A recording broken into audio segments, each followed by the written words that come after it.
belajarlah dan para praktisi ya. Terima kasih. Assalamualaikum warahmatullahi wabarakatuh. Selamat pagi, salam sejahtera.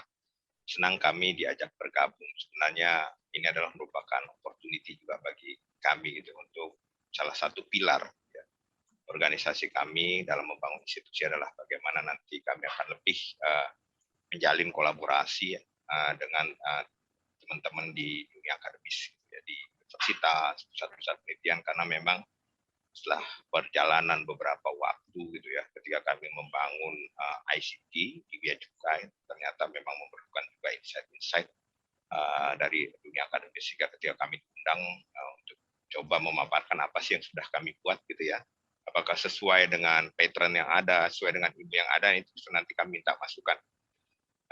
Baik, lanjut mungkin next slide.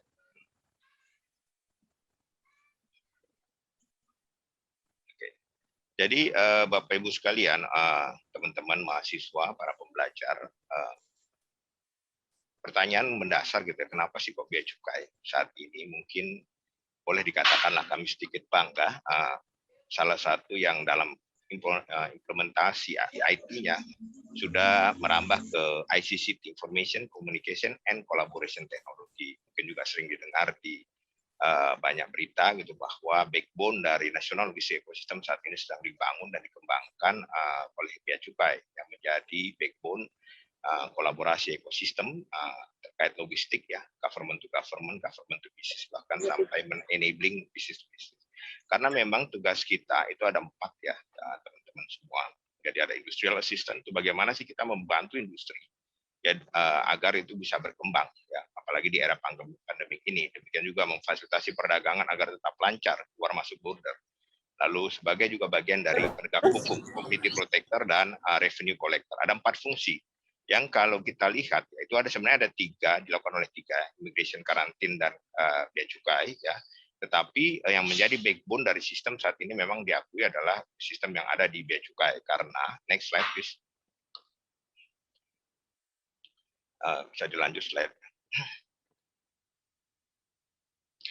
Nah, ini kenapa begitu penting ya, karena memang bea cukai itu di depan. Jadi ada 2 isu tadi. Kalau kita lihat antara trade facilitation, industrial assistance, dan revenue collection itu dia inginnya adalah bagaimana sih barang keluar masuk ya, orang keluar masuk, dokumen keluar masuk, transportasi keluar masuk Indonesia ya, itu cepat gitu. Karena mengurangi reduce high cost ekonomi, expedite customs clearance. Jadi di bea cukai harus cepat. Ya, kalau perlu tidak perlu diperiksa. Tetapi di sisi sebelahnya adalah custom control gitu, ada penegakan hukum ya, ada kegiatan cross border joint untuk law enforcement ya, ada cross clearance audit dan lain sebagainya. Jadi ini suatu fungsi yang saling bertentangan ya antara kontrol versus service-nya. Jadi ini yang memerlukan adanya bantuan. Karena kalau dilakukan oleh manusia ini bisa sangat personal ya, kadang-kadang tidak sesuai dengan apa yang diinginkan dari sisi services maupun dari sisi kontrol, sehingga penggunaan teknologi itu sangat penting. Bagaimana caranya? Maka kita mengenalkan apa yang disebut dengan risk management dan beberapa strateginya. Karena fungsi sistem ya ICCT di Bea Cukai tidak hanya sebagai regulator, government agency, tetapi juga kami merupakan bagian dari logistik supply chain. Jadi bagian dari sistem logistik itu sendiri. Ya, yang saling terhubung dengan ekosistem tidak hanya dalam negeri, bahkan di luar negeri. Lanjut.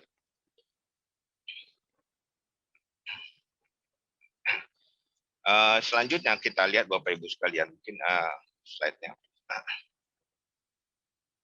Sinyalnya agak lambat. Nah ini teman-teman semua, para pembelajar, para dosen ya, ini yang melihat dari tadi kalau kita coba kembangkan dalam sisi probis ya, dari sisi prosperity approach dan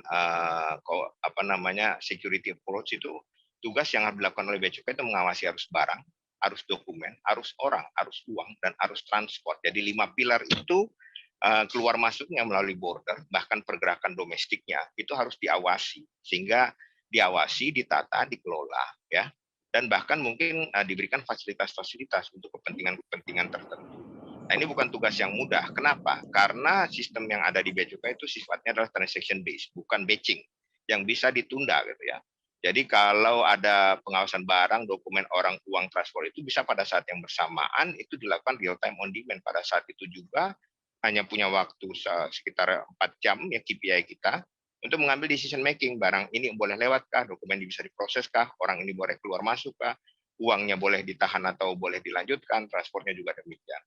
Nah, untuk itu memang memerlukan tidak hanya sistem yang ada di kita, ya karena dari sisi border itu terkait impor, ekspor, cukai, dan lainnya, serta domestik itu banyak sekali melibatkan para pihak di dalam dan di luar negeri, pemerintah dan juga swasta. Sehingga saat ini akhirnya kami melihat dengan adanya perkembangan teknologi, maka kami juga membangun apa yang kita sebut dengan National Logistic Ecosystem, super platform pemerintah yang direncanakan menjadi bagian sebagai orkestrator, agregator, dan juga kolaborator dari sistem-sistem yang ada ya, terkait logistik. Next.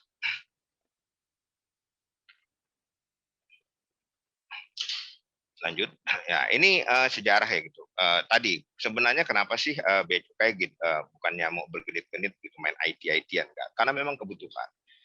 Petugas kita itu hanya 15.000, pulau kita 17.000, ditaruh di tiap satu pulau aja nggak cukup melakukan pengawasan gitu, satu orang. Maka sejak tahun 90 itu sudah kita menggunakan yang disebut dengan automation ya, komputerisasi, terus berkembang, PIB disket. Electronic Data Interchange tahun 97 kita termasuk juga salah satu yang pertama menerapkan itu ya. Lalu ada ketika internet sudah masuk, maka kita mulai melakukan pertukaran data elektronik, dan di 2007 juga menjadi inisiator untuk pembangunan yang kita sebut dengan Portal Nasional Single Window, cross channel platform yang digunakan untuk kepentingan memfasilitasi dari government to government yang nanti ke bisnisnya gitu ya. Dan terus berkembang dengan perkembangan teknologi, kita mengembangkan CISA di 2019 dan seterusnya, dan pada 2010 seterusnya ya, karena perkembangan teknologi tadi, dan di 2018-2024 blueprint kita itu menjadi bagaimana menjadikan CISA yang kita namakan CISA 4.0 itu sebagai National Forecast Strategy, di mana datanya itu dipakai oleh para pihak ya, terutama di negara ini, untuk kepentingan analisis ekonomi, analisis bahkan untuk dengan perbankan pun data kita sangat dipakai ya untuk kepentingan financing, untuk industri juga sangat dipakai untuk kepentingan bagaimana mereka menumbuh kembangkan industri, dan juga sebagai national logistic enabler. Itu di sisi prosperity-nya, dan di sisi security-nya saat ini juga sebagai smart targeting system ya. Jadi untuk melakukan kolaborasi pengawasan, ngawasi orang, barang, dan lain sebagainya, bekerja sama dengan aparat penegak hukum ini, sistem CISA kita juga merupakan salah satu sistem yang dipakai untuk saling berkolaborasi. Dan di ujungnya adalah sebagai trade balance analysis, yang ini untuk kepentingan statistikal. Data dari BPS yang tiap bulan ada ya terkait dengan logistik dan sebagian ekonomi di Indonesia, juga dari BI, itu sumber datanya berasal dari yang ada di Direktorat Jenderal Bea dan Cukai. Next. Selanjutnya mungkin kami akan menggambarkan ini kira-kira ini nanti dikritik aja nih para guru ya, para pembelajar. Ini kita coba melihat sebenarnya bea cukai itu kan bukan ahli IT, saya sendiri juga bukan latar belakang IT, tapi IT karena dipaksa gitu. Ibarat kita orang nggak punya kemampuan bela diri, diturunkan dalam kejuaraan bela diri harus belajar banyak ya. Jadi ini yang coba kita kembangkan nanti mungkin untuk membangun arsitektur CISA 4.0 ya, sehingga penggunaan teknologi, big data, platform, AI ya, dan lain sebagainya, terus Internet of Things ya, dan saat ini juga kami ya in the middle di dalam tahap awal dari penerapan blockchain dan lain sebagainya, untuk tadi melaksanakan tugas pokok fungsi tadi, dan yang paling penting di 2020 sampai 2024 ini mengembangkan national logistic ecosystem agar fungsi-fungsi kita membangun secure and welfare society itu sebagai bagian dari itu dapat tercapai. Next, ini mungkin masih terkait dengan institusi dulu. Lanjut. Posisinya menurut kami sih di sini gitu loh, kegeeran sudah pada tahap inside driver di 2019-2021, lalu nanti diharapkan di 2022-2024 tahun depan itu kita sudah transformasi full digital ya, pertama begitu national logistic ecosystem itu sudah berkembang gitu ya, terus berkembang ICCT kita. Lanjut. Ini fakta kita ya, 350.000 dokumen per day di 107 yang 40.000 lebih active user every day, 1.4 sampai 1.5 million API automatic jobs per day ya, hitsnya untuk API-nya itu 5 million lebih per day, dan kurang lebih 100 copies ini yang di 4.000 menit itu internal, dan juga kita terkolaborasi dengan banyak kepentingan di pihak lain. Ini fakta, memang cukup kecil, tapi karena berada di tengah ya sebagai penjaga border, ini menjadi menentukan gitu ketika sistem kita tidak reliable dan lain sebagainya. Lanjut.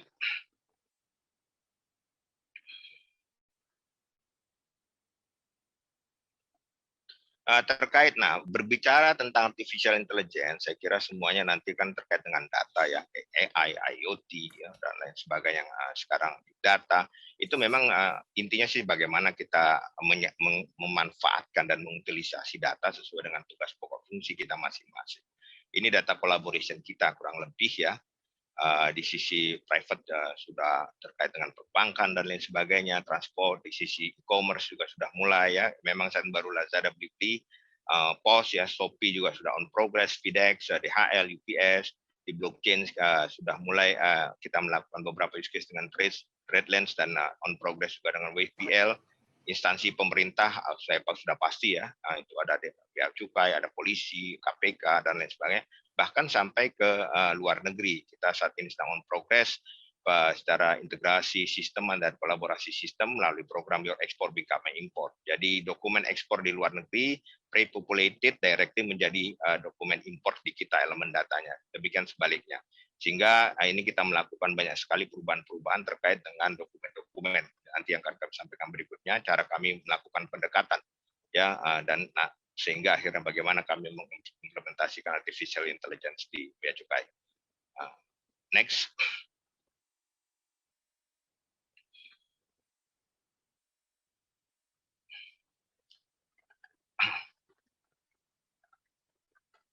Ya, ketika berbicara tentang transformasi ini mungkin pembelajaran dari kami ya buat kita semua. Satu yang dimulai adalah ketika kita mau melakukan transformasi, yang paling penting adalah bagaimana kita mulai dari dalam dulu ya, sebelum mengajak orang lain berkolaborasi, berintegrasi dan lain sebagainya. Karena ini yang paling penting gitu ya. Nah, sama yang saat ini juga kita. Dulu kita karena membangun pada waktu masih CISA yang lama, yaitu kita base-nya kan moduler, base-nya aplikasi silo-silo. Nah, saat ini karena sudah mengarah ke arah digital, maka diadakan perubahan yang ongoing dan to be, mulai dari yang kita mulai menyatukan database-nya yang tadi terpisah jadi satu, dan ke arah ke depannya akan menjadi single dokumen. Ya, single dokumen itu tadi menyatukan dokumen-dokumen yang kita lihat nanti berikutnya. Banyak sekali yang terjadi repetisi, duplikasi antara entitas dan aktivitas, lalu akhirnya kita coba nanti mengarah ke sana. Dan ini membawa disrupsi juga ke organisasi, terkait sumber daya manusia, bentuk organisasi, bahkan juga cara kita melakukan integrasi dan kolaborasi dengan para pihak di luar. Ya.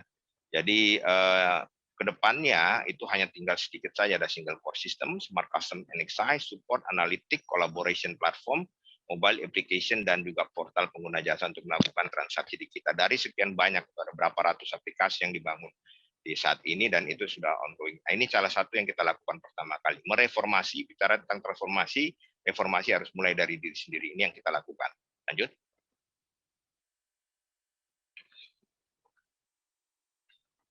Berikutnya, mungkin bisa next slide.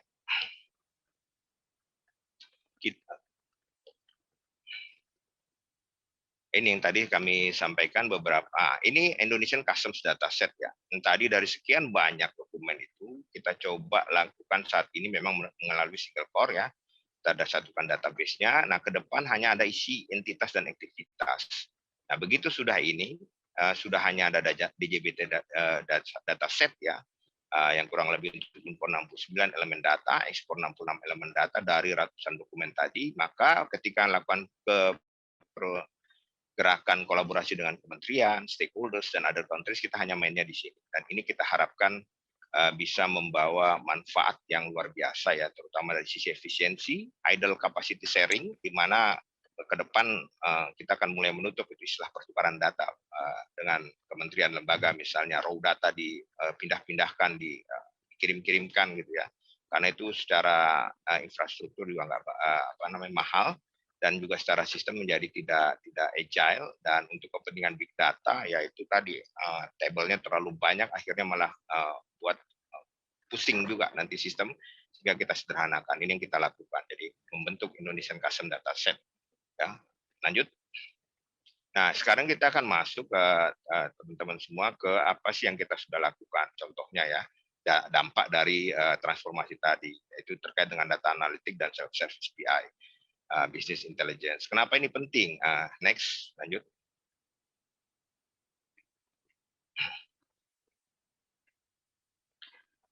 Mungkin bisa, ya ini. Salah satunya adalah tadi data kita banyak, ya, tidak hanya dari luar, tapi di dalam. Tiap daerah, tiap kantor itu punya kekhususan sendiri. Tipe logistik misalnya di Bogor akan berbeda dengan yang ada di Ternate, ya, karena memang logistiknya berbeda, komoditasnya berbeda, jadi sekarang berbeda. Walaupun isinya adalah hanya sekedar arus transaksi orang, uang, barang, dokumen, transport dan lain sebagainya. Dua kepentingan masing-masing direktorat di kita. Untuk PPS itu penerimaan lebih mengarah kepada data visualization, prediction untuk penerimaan. Kalau P2 itu adalah yang di unit intelligence dan operasi penindakan penegakan hukum, maka mereka lebih mengarah kepada single risk management, risk engine ya. Terus juga bagaimana machine learning itu bisa digunakan memprediksi behavior dan lain sebagainya. Nah, untuk yang Malang yang misalnya terkait cukai atau Priuk itu lebih ke arah transaksi pelayanan. Jadi mengcombine ini, maka kita pendekatannya adalah melakukan outsourcing di dalam optimalisasi data analitik bea cukai, tidak hanya di dalam, di keluar, tetapi juga di dalam. Itu yang paling penting.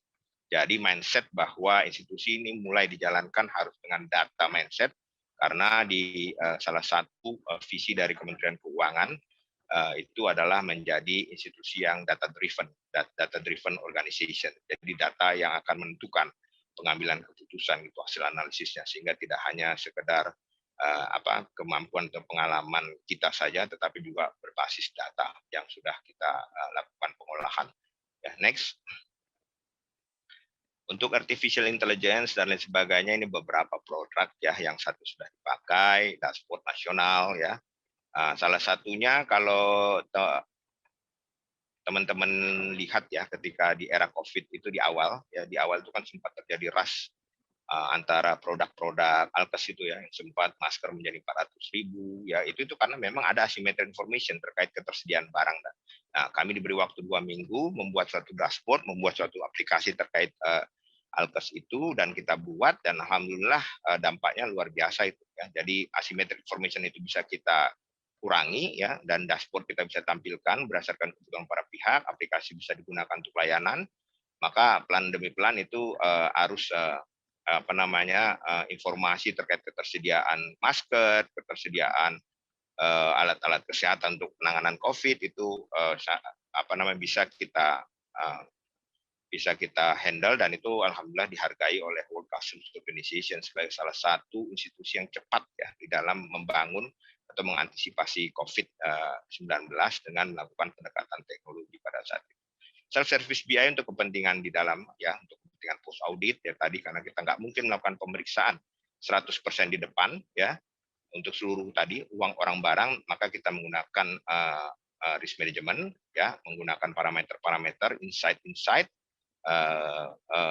baik yang diagnostik, deskriptif ataupun bahkan sampai prediktif dan preskriptif ya.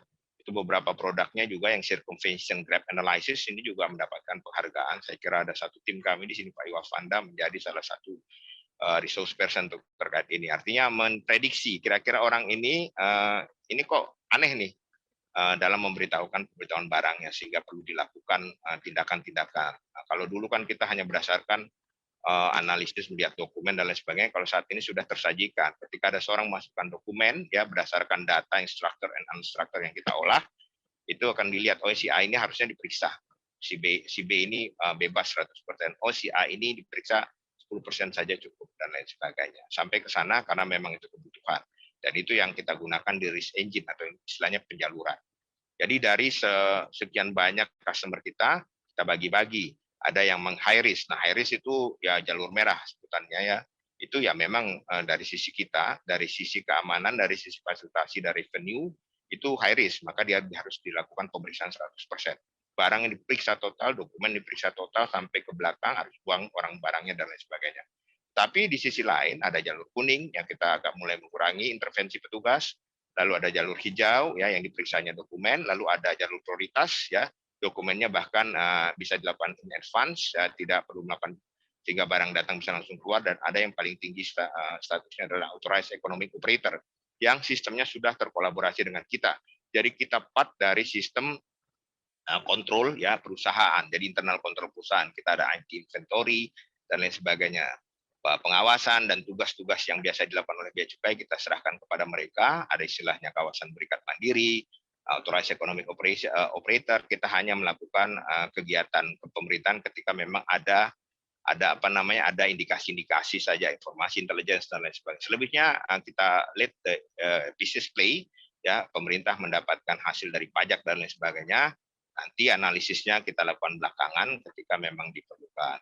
Satu lagi yang untuk artificial intelligence itu yang cukup diakui juga oleh World Customs Organization dan menjadi best practices di beberapa negara adalah yang kita sebut dengan passenger risk management application. Ini mengkolaborasikan terkait arus orang, pesawat, ya barang, bahkan sudah mengarah kepada uang karena kita bekerja sama PPATK. Sehingga setiap pergerakan orang dan lain sebagainya bisa kita deteksi in advance, bahkan sebelum orang itu datang ke Indonesia karena memang datanya sudah sampai dan sudah diolah berdasarkan sistem yang ada di kita. Peduli Lindungi misalnya salah satu yang saat ini sedang tren ya karena dipakai, salah satu support besarnya terkait pergerakan orang adalah dari sistem kita yang disebut dengan electronic customs declaration ya. Orang bergerak dari luar negeri atau mau keluar negeri dan sebagainya sampai bergerak domestik itu salah satu backbone atau datanya ada sebagian dari kita juga karena kita memang terkolaborasi di sana. Ini beberapa contoh ya data nasional, penggunaan data analytics dan artificial intelligence di Bea Cukai. Next. Lanjut. Dan ini beberapa use case-nya mungkin kita lihat ya kalau tadi kami sebut dengan custom risk engine tadi ya. Next, lanjut. Jadi custom risk engine ini, next slide, bisa kita gunakan karena kita nggak mungkin memeriksa 100%. Ya, kita saat dulu risk management itu kita sudah mulai sejak tahun 90-an ya, ada penjaluran tadi, tapi tidak dapat beradaptasi terhadap perubahan dunia kepabeanan ya. Hit rate-nya dari risk management itu artinya ketepatan risk system kita itu tidak memuaskan. Dan di sisi lain penerimaan dari negara meningkat terus tiap tahunnya. Lalu penerimaan negara diminta meningkat, tapi pemerintah juga meminta kita semakin kecil melakukan pemeriksaan barang dan dokumen. Gitu. Jadi di border harus lancar, ini suatu hal yang dikotomis, tetapi harus kita lakukan. Sehingga akhirnya kita memperbaiki dengan menggunakan teknologi yang ada sekarang. Dulu memang hanya sekedar berdasarkan data sebelumnya, gitu ya, data history. Tetapi sekarang kita sudah coba combine data history, struktur data dari luar, dari dari kementerian lembaga, bisnis ataupun dari bahkan negara lain kita coba combine untuk membangun custom risk engine kita. Next.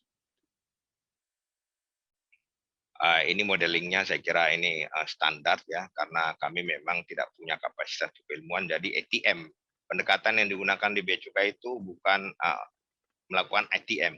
Kita amati yang mana yang bagus nih ya, kayak pembangun platforman kita lihat beberapa platform swasta kita tiru gitu ya, lalu kita modifikasi sesuai dengan kepentingan kita. Nah itu yang dilakukan ya, pendekatannya memang ATM, sehingga nanti kalau kita dapat dari kami diberi kesempatan untuk berkolaborasi dengan teman-teman dari akademis itu sangat senang karena ATM-nya berdasarkan patron atau cara yang benar lah, jadi kan benar juga harus benar gitu ya, jadi harus dengan cara yang benar. Dan itu kami sangat senang sekali nanti ke depan ya kalau bisa tenaga-tenaga kami juga bisa belajar membangun use case dengan teman-teman di dunia akademik ya, karena ini luar biasa. Sistem Bea Cukai saat ini bukan hanya sekedar sistem kepabeanan, tapi sudah menjadi backbone dari sistem logistik nasional, di mana itu bagian dari unsur TANNAS, pertahanan nasional. Ya, itu sangat penting sekali, karena nanti kalau misalnya istilah modern war itu kan nggak main perang-perangan pakai bom lagi, itu belakangan itu kalau udah nggak ada jalan. Tapi yang paling depan itu adalah mematikan alur logistik, mematikan alur informasi dan lain sebagainya. Itu yang mulai dapat. Lanjut.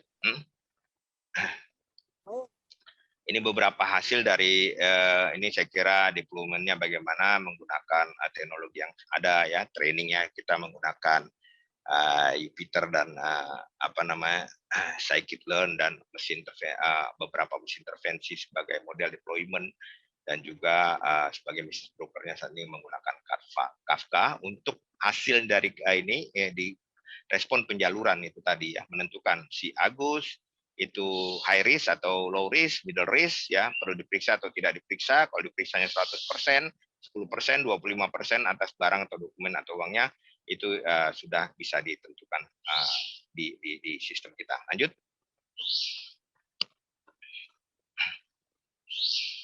Ini bisnis impact-nya dari risk engine ini. Dengan ini yang paling penting kita harapkan itu adalah hit rate. Karena tadi penerimaan harus meningkat, pemeriksaan makin sedikit, maka hit rate-nya dari hasil sistem itu, hasil mesin harus akurat gitu ya. Dan alhamdulillah terus dari sekitar 40%, 50% bergerak terus 60%. Kok kecil ya, belum sampai 100%. Dalam dunia logistik data itu berkembangnya luar biasa gitu ya. Sangat luar biasa. Dan untuk melakukan tax evasion, tax avoidance, bahkan pemalsuan dan lain sebagainya itu luar sangat apa namanya sangat cepat ya. Contoh paling gampang, barang-barang lah ya. Saat ini selain memang barang itu harus bayar pajak atau tidak, kita harus ngecek ini barang ini KW apa bukan kan gitu. Itu juga kan tentunya memerlukan suatu pendekatan yang luar biasa ya. Kalau dilakukan pemeriksaan juga nggak oleh manusia belum tentu bisa cepat gitu ya, KW karena ada IPR ya, intellectual property right. Nah itu di saat itu ketika misalnya kita bisa mendeteksi barang ini adalah melanggar IPR, maka ditahan gitu ya, terkait dengan adanya peraturan dari kementerian lembaga terkait. Nah ini jadi New Customs Risk Engine itu kita mulai implementasikan pada tanggal 1 November 2019. Dampaknya seperti apa? Lanjut. Ini bisnis impact-nya. Jadi ada peningkatan. Ini kita pada waktu itu menggunakan use case sebelum saat ini sudah di deploy ya di seluruh kantor. Dari beberapa use case itu terdapat peningkatan penerimaannya. Kalau target penerimaan kita itu teman-teman setahun itu sekitar kurang lebih 350 sampai 400 triliun. Jadi cukup besar. Seperempat lah, perempat dari atau seperlima dari total penerimaan pajak yang 2000 sekian triliun per tahun gitu ya, dari Direktur Jenderal Pajak, PNBP dan juga dari Bea Cukai kita menyumbang itu. Nah ini ketika kita udah implementasikan maka terjadi peningkatan sebesar 114% gitu. Ini lumayan dan begitu diterapkan di beberapa kantor yang besar-besar dan ya alhamdulillah sudah 4-5 tahun terakhir ini kita selalu achieve target yang diberikan ya. Kan tiap tahun kalau target penerimaan pasti meningkat dan itu achieve. Bukan karena memang ada sesuatu, tapi memang karena terus dengan banyaknya data masukan, kita olah, kita analyze, itu memang hit rate-nya menjadi lebih meningkat, efisiensi juga bisa kita dapatkan, tapi di sisi lain penerimaan negara dan customs community protector itu bisa kita lakukan. Dan yang paling penting adalah isu dwelling time. Mungkin ini dwelling time itu apa, teman-teman? Jadi alur barang di keluar masuk itu kalau udah di pelabuhan itu harus cepat. Karena kalau lambat penanganannya bisa ketinggalan kapal, gagal ekspor ya. Kalau impor dia bisa pabrik karena sekarang sudah zero inventory itu bisa terganggu bisnisnya dan lain sebagainya. Sehingga nggak boleh ada lama-lama. Dulu beberapa hari ya pernah sampai di pelabuhan itu 12-15 hari. Saat ini sudah mulai kita berkurang ya karena memang di pelabuhan tidak hanya bea cukai, ada beberapa instansi itu paling 2-3 hari. Bahkan untuk yang jalur hijau itu bisa sudah dalam hitungan jam. Ya bisa begitu masuk langsung bisa keluar dengan fasilitas-fasilitas yang ada. Lanjut. Dari dwelling time ini yang sangat diapresiasi. Lalu yang kedua tadi revenue forecasting ya, ini yang sangat penting dan bermanfaat ya. Bagaimana kita manfaatkan data menggunakan teknologi yang saat ini ada ya, artificial intelligence, IoT, ya, data dan lain sebagainya. Lanjut.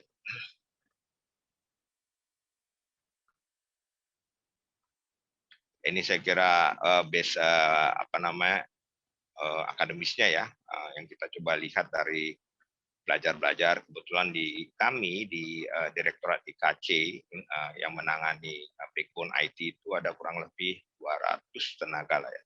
90%-nya miliar, ya, sebagian besar adalah masuk dari STAN, dididik komputer, dan ada juga beberapa tenaga yang berlatar belakang pendidikan computer science dan lain sebagainya. Jadi yang terkait dengan teknologi informasi, komunikasi dan teknologi.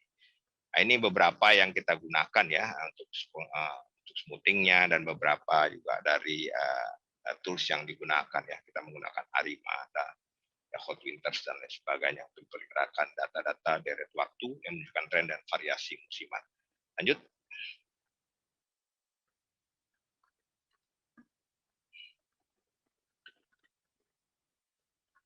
Ini contoh teman-teman semua ketika kita memanfaatkan teknologi dengan data yang begitu besar ya, kita bandingkan ya dari model Arima Stock Winter dilakukan exponential smoothing itu, bahwa ada yang mana sih yang lebih bagus, yang mana lebih tinggi ya, dan sehingga kita gunakan yang paling akurat itu dalam dashboard forecasting penerimaan. Ini penting karena tadi behavior dari pemerintah adalah tiap tahun pokoknya penerimaan harus meningkat. Gimana caranya? Kan kalau penerimaan meningkat dari sisi kita ya periksa sebanyak mungkin gitu kan, supaya orang enggak. Tapi kan faktanya kita nggak mungkin melakukan pemeriksaan sebanyak mungkin atau mengenakan pajak setinggi mungkin, karena itu nanti terkait dengan pertumbuhan ekonomi.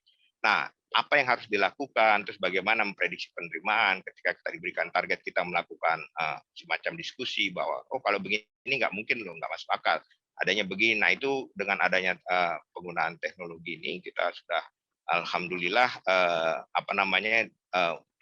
tugas pemungutan penerimaan negara kita itu bisa disepakati, dan itu kita achieve ya, berdasarkan memang landasan-landasan atau argumentasi ilmiah dan best practices yang sudah ada. Lanjut.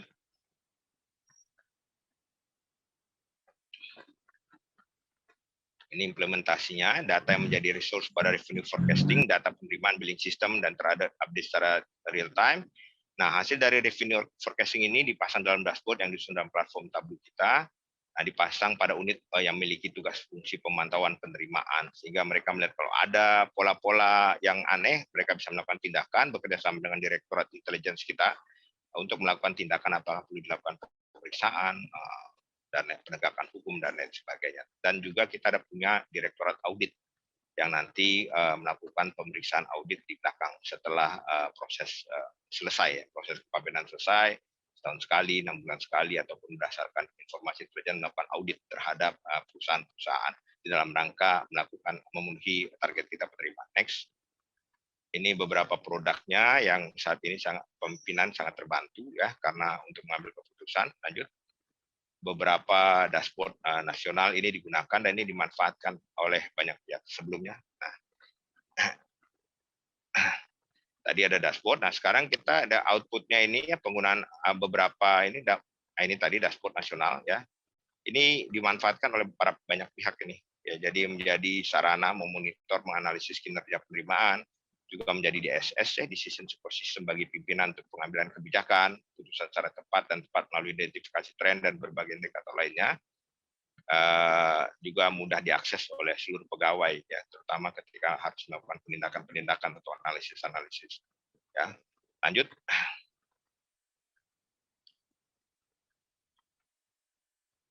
Ini jadi yang outputnya dari use case kedua ini ya, dampak penggunaan predictive analysis pada penerimaan. Setiap ada perubahan indikator perekonomian yang berpotensi berdampak pada penerimaan, kita bisa identifikasi di awal. Bea Cukai dapat memberikan respon yang lebih dini sehingga potensi revenue loss lebih besar untuk dicegah, dan penerimaan tadi Bea Cukai selama 4 tahun terakhir selalu tercapai ya, sehingga ini menjadi salah satu use case juga di beberapa tempat ketika mereka dikasih target penerimaan untuk melakukan kolaborasi atau kerjasama saling berbagi dengan instansi lain. Next. Cepat. Lanjut. Nah, ini yang menarik nih ya, mungkin waspadalah buat terutama para teman-teman pelaku justip, pelaku justip yang suka, tapi saat ini karena memang COVID agak menurun nih, justip, bergerak ke luar negeri, beli barang sebagainya, waspada ya. Kenapa banyak sekali kita bisa men-track, mendapatkan sumber penindakan atau penegakan hukum dari sisi justip, pergerakan penumpang, bahkan untuk narkotika dan psikotropika yang kita sangat erat sekali bekerjasama dengan BNN dan Polri. Sebagian sumber datanya di awal itu salah satunya alhamdulillah bisa dari kita. Jadi kita ada salah satu aplikasi yang menjadi best practices dan digunakan sebagai use case di beberapa negara. Ya, aplikasi pengawasan bea cukai yang digunakan untuk memonitoring penumpang pesawat yang datang ke wilayah Indonesia atau keluar. Di dalamnya terdapat profiling, ya, terus dari sisi high risk hingga apakah dilakukan body checking, penegakan hukum dan lain sebagainya. Ya, ini datanya terkolaborasi dengan sistem penerbangan dan juga saat ini sudah mulai kita implementasikan di sisi laut dan saat ini sedang diuji cobakan di sisi darat, perbatasan darat di Indonesia. Next.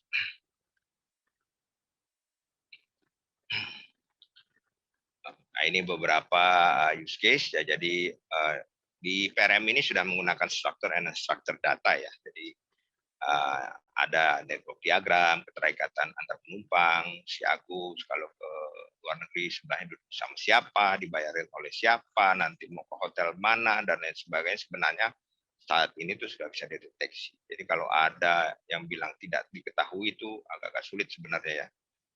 Kecuali memang betul-betul totally cross border itu nggak melalui proses yang benar gitu, melalui dalam bawah laut gitu ya, atau melalui kapal dia dayung sendiri dan nggak ketahuan, itu bisa kemungkinan ya pergi ke satu pulau, itu bisa terjadi. Tapi kalau melalui pintu-pintu resmi seharusnya itu sudah bisa diketahui sejak awal ya. Nah, untuk keperluan ini kita bekerjasama dengan penumpang, maskapai penerbangan, juga analisis hubungan dengan data lain, data paspor, NIK, sehingga tadi kelihatan kenapa kok bea cukai sampai ke Dukcapil ya, sampai ke migrasi dan lain sebagainya, bahkan masuk ke perbankan ketika uang kita awasi. Dan ini menjadi ujung tombak enforcement tool bea cukai ya, di mana di sini sudah ada insight-insight dan lain sebagainya untuk melakukan tindakan di awal bahkan sebelum orang itu datang lanjut atau keluar. Next. Ini analisa selanjutnya dari data yang itu kita lakukanlah beberapa apakah akan dilakukan secara dari pasportnya, dari banyak hal kita lakukan analisis tadi ya untuk memastikan bahwa orang ini keluar masuk Indonesia memang aman ya. Dan ini sangat bermanfaat ketika terkolaborasi dengan sistem kesehatan yang ada pada saat era Covid ini. Jadi keluar masuknya orang itu sebenarnya kemarin itu contoh pada waktu Delta, kasus Delta di beberapa itu sudah ada alert, itu ada peningkatan lonjakan penumpang ya dari India dan lain sebagainya, ada pekerja-pekerja dan lain sebagainya, itu sudah jadi alert dan decision making adalah diambil oleh teman-teman di kementerian lembaga lain untuk melakukan aksi-aksi lanjutannya ya, termasuk juga ketika ada upaya-upaya melarikan barang-barang alkes produk Indonesia keluar sementara Indonesia membutuhkan, kita bisa membantu pada saat itu ya. Jadi ini digunakan membantu ini untuk kepentingan internal dan eksternal. Lanjut. Next. Ini outputnya sudah diimplementasikan di 34 kantor mandatori, 16 kantor mandatori ya. Saat ini sudah coba mengkombinasi darat ya untuk border, tapi masih uji coba laut ya untuk yang feri-feri dan udara. Yang paling aktif itu udara. Jadi per hari itu rata-rata kita dapat 3.000-an target aktif. Dari itu kita analisis 430 target aktif teridentifikasi, lalu dilakukan penegahan itu istilah bea cukai, pemeriksaan kalau perlu ditahan dan lain sebagainya. Dan ada kemarin ketika untuk terorisme juga kita tergabung ya di terorisme 20 target terduga teroris teridentifikasi, dan itu salah satunya juga kita berkolaborasi dan sumber informasi insight-nya berasal dari kita. Lanjut. Ini beberapa case. Nah, isinya teman-teman para guru, para dosen, profesor dan para pembelajar. Ketika kita mengimplementasikan teknologi, terutama di era sekarang 4.0 mengarah kepada 5.0 dan seterusnya, dulu ya beberapa tahun lalu ketika era cross channel atau era otomasi IT ya, sebelum pakai C atau ICT itu sebagai support ya. Tapi saat ini JISA sebagai backbone dan cikal bakal National Business Ecosystem sudah shifting dari supporting ke arah menjadi dia sebagai driver dan enabler dari transformasi sumber daya manusia, transformasi proses bisnis, bahkan juga ketika terkait dengan kolaborasi. Dan saat ini memang National Logistic Ecosystem sangat diharapkan oleh pemerintah untuk sudah jadi. Insya Allah mudah-mudahan nanti Desember nih teman-teman semua, ya, mungkin nanti kami akan teman-teman dari tim kami akan coba berkolaborasi untuk bisa memastikan apakah ini sudah sesuai dengan tata cara lah akademisnya. Intinya sih kita membangun platform National Logistic Ecosystem, super platform pemerintah tadi yang mengkolaborasikan seluruh sistem yang ada. Lanjut. Blockchain, ya, harapannya ke depan, ya Bu, harapannya ke depan sebenarnya kalau bisa itu pemerintah ketika berbicara tentang arus barang orang uang itu sudah mengarah ke teknologi baru blockchain, di mana nggak perlulah bangun-bangun sistem terlalu banyak gitu ya, sudah ada agregator kolaboratornya. Yang penting adalah kan informasi dan kebutuhan terkait informasi untuk pengambilan keputusan kebijakan itu sampai di para pihak. Dan ketika ada perubahan atau apapun itu kita bisa bisa kita ketahui secepat mungkin, dan juga datanya dijamin kebenarannya gitu. Nah, ini yang kita sementara itu sedang coba dengan National Logistic Ecosystem. Nanti arahnya ke depan sih sudah bergerak ke arah sana gitu, mudah-mudahan gitu ya. Tapi memang ini masih perjalanan panjang karena menyangkut maturity level dari ICCT masing-masing instansi dan bisnis juga. Jadi memang pelan-pelan. Tapi arahnya kita akan ke arah sana nih. Ada disrupsi terkait proses dokumentasi dan perizinan. Ya, lanjut. Salah satu juga disrupsi yang terjadi adalah next. Bagaimana cara pemerintah melayani? Mungkin di next slide. Nah, ketika masih berupa otomasi ya, terus lalu ada multi channel di mana satu pihak ketika berhubungan dengan pemerintah terus berhubungan dengan beberapa instansi, lalu di 2017, 2014, 16, 17 itu kita membangun 2007-an ke atas itu kita membangun National Single Window dengan cross channelnya, jadi hanya satu wajah pemerintah. Nah, dengan adanya teknologi baru ini kita sudah ke arah omnichannel teman-teman semua, yaitu melakukan membangun ekosistem. Jadi ke depan nanti layanan bea cukai itu bisa ada di perhubungan, ada di Batam, bank, perbankan, tracking dan lain sebagainya, kita tempel di situ. Jadi nggak perlu keluar masuk banyak password dan lain sebagainya. Sedang dibangun saat ini, Desember akan kita resmikan. Selain platform tadi adalah Lokpas. Dengan Lokpas itu setiap orang bisa melakukan transaksi di mana saja untuk kepentingan yang terkait dengan logistik di berbagai instansi tanpa perlu keluar masuk banyak sistem. Nah, ini yang kita lakukan pendekatan karena diharapkan konsep omnichannel ini paling sesuai ya dengan pendekatan ekosistem, mana dalam ekosistem kewenangan dikontrol secara kolektif tadi mengarah kepada blockchain ya. Next, lanjut. Saya kira sudah menuju ke akhir dari lanjut.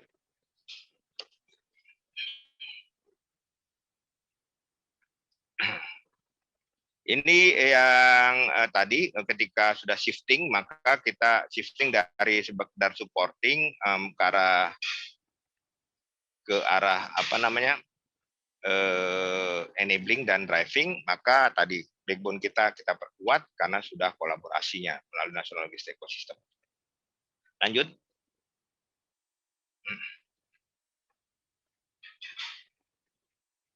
Next. Nah, ini pembelajaran. Jadi implementasi data science, AI, IoT atau apapun lah ya, intinya sih sebenarnya teknologinya itu digunakan dalam mengutilisasi data yang demikian besar. Dari use case yang kami sebutkan di atas, satu dampaknya bagi kami adalah meningkatkan efisiensi pengawasan. Jadi terutama di custom engine tadi dari di bawah 50% menjadi di atas 60%, kita targetkan 80-90% di beberapa tahun ke depan. Ya. Untuk use case dari PNR menjadi enforcement tool dengan jumlah tangkapan terbanyak di atas bahkan untuk anjing pelacak. Jadi kalau dulu kan kita mengandalkan anjing pelacak ini, orang dibunuh satu-satu. Nah, sekarang dengan ini kita justru lebih tinggi nih. Jadi anjingnya bisa istirahat ya, bisa makan enak, tapi tetap suatu saat sistem nggak bisa menangkap semua. Nah, disitulah diperlukan bantuan dari manusia dan juga dari squad kita di K9-nya. Yang kedua, meningkatkan penerimaan dikarenakan semakin cepat prediksi dan model, ya use case custom search engine dan revenue forecasting. forecasting. Di sisi lain, penerapan teknologi digital itu justru tidak mengganggu waktu layanan. Nah, kalau ada yang orang melakukan digitalisasi tapi justru menambah waktu layanan, ini kita perlu pertanyakan ya, efektivitas dan efisiensi atau mungkin approach-nya yang kita perlu perbaiki. Terlihat dari sisi dwelling time tadi ya pada customer engine, bahkan meningkatkan efisiensi dan efektivitas mengembangkan ekosistem logistik nasional. Nah, misalnya saat ini salah satu yang diharapkan efisiensi di ekosistem logistik nasional itu mengurangi asymmetric information, teman-teman semua. Tracking sekarang sudah tergabung, misalnya dulu harganya tersembunyi. Saat ini kita sudah seperti platform-platform angkutan ya seperti Gojek, Grab dan lain sebagainya. Tracknya udah bisa dilihat posisinya ada di mana, track and trace, lalu teknologi seperti apa yang digunakan di truknya, fasilitasnya apa, harganya juga sudah bisa tertampilkan, dan ini diharapkan akan memotong tadi rantai biaya logistik Indonesia itu tertinggi adalah karena adanya asymmetric information, informasi yang tersembunyi dimanfaatkan para pihak untuk meningkatkan cost dan lain sebagainya. Itu 24%. Diharapkan sampai berapa tahun ke depan dari 24 jadi 17%. Kok cuma 5%? Oh, itu jumlahnya sudah triliunan gitu, kalau kita lihat, dan memang pelan-pelan karena ketika ada disrupsi pasti akan ada bisnis yang hilang, ada bisnis yang terganggu, dan tugas pemerintah bagaimana tidak menimbulkan gejolak terlalu besar. Terakhir, lanjut.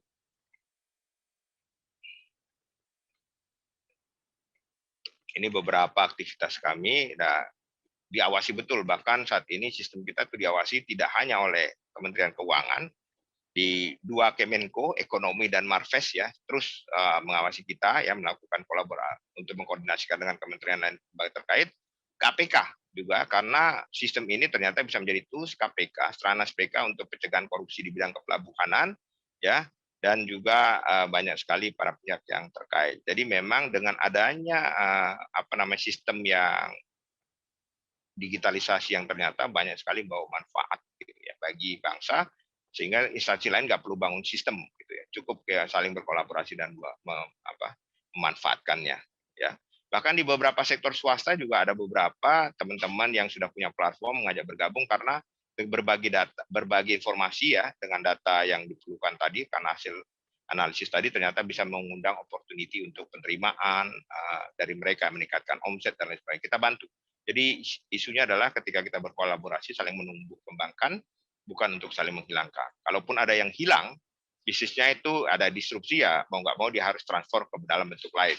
Ya, itu kan kita lihat seperti sekarang dulu toko-toko retail yang fisik beralih ke arah yang menjadi e-commerce ya, menjadi di menggunakan platform-platform, taksi yang dulu hanya merek-merek sekarang sudah bisa tergabung dengan berbagai macam dan lain sebagainya. Harga menjadi bersaing ya. Next. Ini message yang mungkin bisa kita jadikan sebagai kesimpulan. Jadi teman-teman terutama mahasiswa, Anda juga ke depan. Ini salah satu use case kita teman-teman. Ketika implementasi ICCT, next slide please, ICCT itu sudah sebagai core ya dan driver institusi dan logistik nasional, sumber daya dulu Bea Cukai itu penerimaan adalah untuk pengawasan fisik, makanya kan banyak latihan ketentaraan, juga akuntansi ya, dari STAN, lalu juga banyak ilmu intelligence dan lain sebagainya. Satu lagi yang diperlukan saat ini ketika transform sebagai core, maka resource atau sumber daya yang dibutuhkan itulah yang terkait dengan data analitik, data analis, data scientist, data visualization, data sentimen atau apapun lah itu ya. Dan juga terkait dengan tenaga-tenaga yang terkait infrastruktur tadi untuk implementasi AI, ya, IoT dan lain sebagainya. Ini salah satu dampaknya di kita ya. Jadi makanya di salah satu institusi yang cukup besar tenaganya di Bea Cukai itu adalah di direktorat kami. Ya, dulu hanya sebagai support bangun aplikasi, saat ini justru sebagai core enabler dan driver, bahkan memberikan arah kepada institusi ke depan itu akan bagaimana. Nah, sebagai penutup mungkin kami tampilkan film rangkuman dari video singkat ya 3 menit, rangkuman dari apa yang kami sampaikan. Semoga ini bisa menjadi manfaat dan menjadi pengetahuan buat kita bersama bahwa penerapan ICCT itu tidak hanya di sektor industri, tapi di pemerintahan juga sekarang on progress atau ongoing. Demikian, mungkin videonya bisa ditampilkan. Terima kasih. Assalamualaikum warahmatullahi wabarakatuh.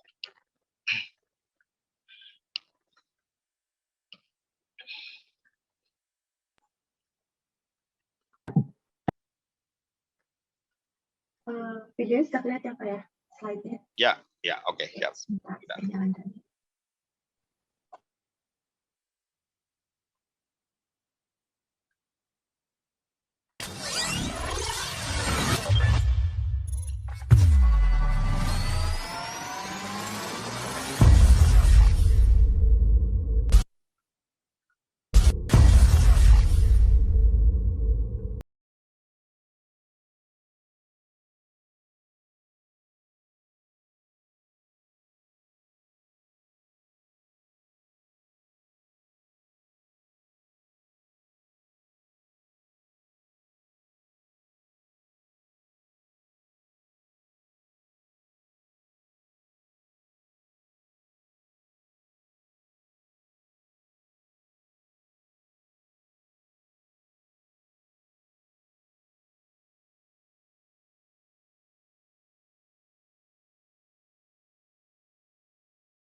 Plantation area, container yards, factories, and other areas. AutoGate and eShell has a real-time connection with the Indonesian customs system to create efficiency in logistic acceleration, and much more.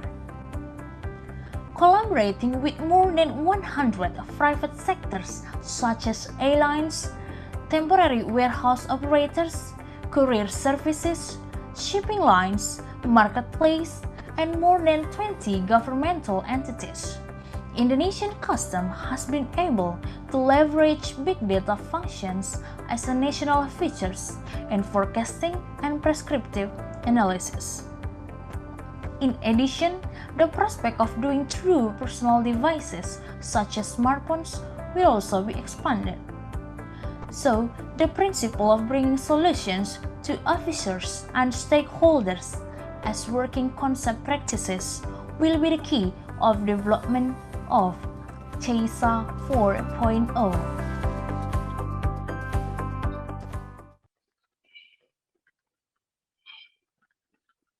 Demikian, Bu, kami kembalikan ke Bu Ayu. Terima kasih.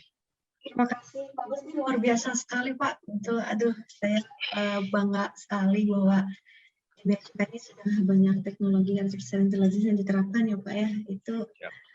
Jadi bukan hanya cerita ya, Pak, tapi betul nih sudah ada nih buktinya gitu. Ini sebenarnya ada satu video lagi, Pak, saya dapat dari staf Bapak itu sebenarnya apakah sama ya dengan yang tadi? Ya, itu terkait yang data, Bu. Kalau memang kan data science kira-kira mainnya di mana, Ya. kalau mau ditampilkan sih monggo saja. Atau kita mungkin tanya dulu ke audiens, ada yang mau bertanya mungkin ya? Iya Bu, boleh Bu, Silakan, silakan. apakah mungkin ada Bapak Ibu atau mahasiswa yang mau bertanya? Ini kalau saya lihat di chat belum ada nih. Kalau saya mau bertanya bisa langsung mengacungkan tangan juga boleh. Di sini saya tadi lihat ada Pak Hapnes Toba ya. Kalau Pak Hapnes ini Ya, selamat siang Bu Ayu. iya, wakil dekan ya Pak ya, atau dekan ya Pak? Saya lupa. Sekarang sudah dosen biasa sih Bu. Oh iya, silakan Pak. Jika ada pertanyaan Pak. Sementara masih belum Bu. Saya juga mohon maaf tadi agak telat Oh, bergabung. oke, baik. Jadi ini saya sedikit mau bertanya nih, Pak Agus. Tadi kan ada yang logistik, ada juga bahkan kalau saya lihat kaitannya dengan risk itu ke pertahanan keamanan ya Pak pada akhirnya ya. Ternyata nyambungnya ke sana gitu ya. Ya. Nah, setahu saya memang kalau membuat sebuah aplikasi artificial intelligence, membuatnya aja sudah sulit ya Pak ya. Kemudian bisa menerapkannya itu pasti lebih sulit lagi. Boleh sharing Pak, kira-kira pain point-nya apa Pak selama dari awal ada ide, kemudian Bapak ada tim, lalu dibuat aplikasinya, lalu coba diterapkan. Halo Bu. Iya, silakan Pak. Baik, terima kasih. Nah, pain point selalu Bu, ketika kita kan kalau yang bulan saya beragama Islam gitu ya, ada mulai itu ketika melakukan perubahan itu ibda binafsi. Gitu. Ya. Mulai dari diri sendiri. Satu. Karena memang terutama di sisi kami pemerintah itu base-nya kan regulasi. Base-nya regulasi itu pasti undang-undang, kewenangan. Nah, begitu bicara tentang kewenangan, silo mindset. Berbagi itu suatu hal yang merupakan, aduh kalau saya berbagi nanti saya kehilangan kewenangan. Itu satu. Jadi silo mindset yang ada di kita. Ya. Lalu yang kedua adalah setelah silo mindset tadi, nggak mau berbagi, idle capacity sharing nggak terjadi. Kita lihat sistem di Indonesia bukan nggak ada loh, Bapak Ibu sekalian, banyak banget gitu, ya. Tapi cenderung ketika tidak saling berkolaborasi itu repetisi duplikasi. Nah itu juga salah satu tantangan. Dan yang paling penting adalah terkait dengan transformasi proses bisnis dan organisasi. Karena memang harus diakui, begitu teknologi datang, implementasi datang, kita harus tuh di awal mensosialisasikannya dulu.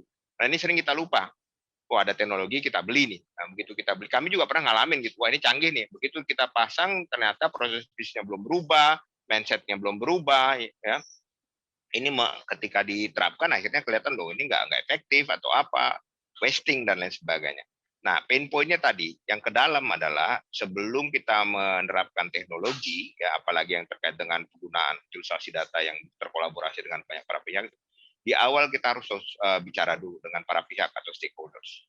Sambil pelan-pelan mendrive mereka, begini loh dampaknya. Yang di kampanye adalah manfaat, ya efisiensi dan lain sebagainya. Itu pelan-pelan. Nah, salah satu yang disrupsi kita lakukan itu adalah ketika National Single Window dibangun di 2000. Nah, itu kan dulu orang kalau mengurus barang, misalnya ada satu barang mobil lah gitu, itu perizinannya ada dari berapa instansi, ya. Atau makanan itu ada dari bisa 5 atau 6 instansi yang semua diproses bersamaan dan minta dokumen. Nah, ketika sudah dengan cross channel tadi dengan single window, single submission ya, kita rubah proses bisnisnya, data didapatkan secara bersamaan, proses bersamaan, itu lumayan terjadi efisiensi dan juga mengurangi dwelling time. Jadi banyak hal, tapi yang paling penting teknologi matters ya. Tetapi yang lebih matters adalah ketika untuk terkait dengan mindset kita sebagai manusianya, man behind the gun. Ya. Sama di unsur security kan, kalau ada tagline itu amatir attack system, tetapi kalau yang sudah profesional biasanya attack human. Nah, human ini memang menjadi key person.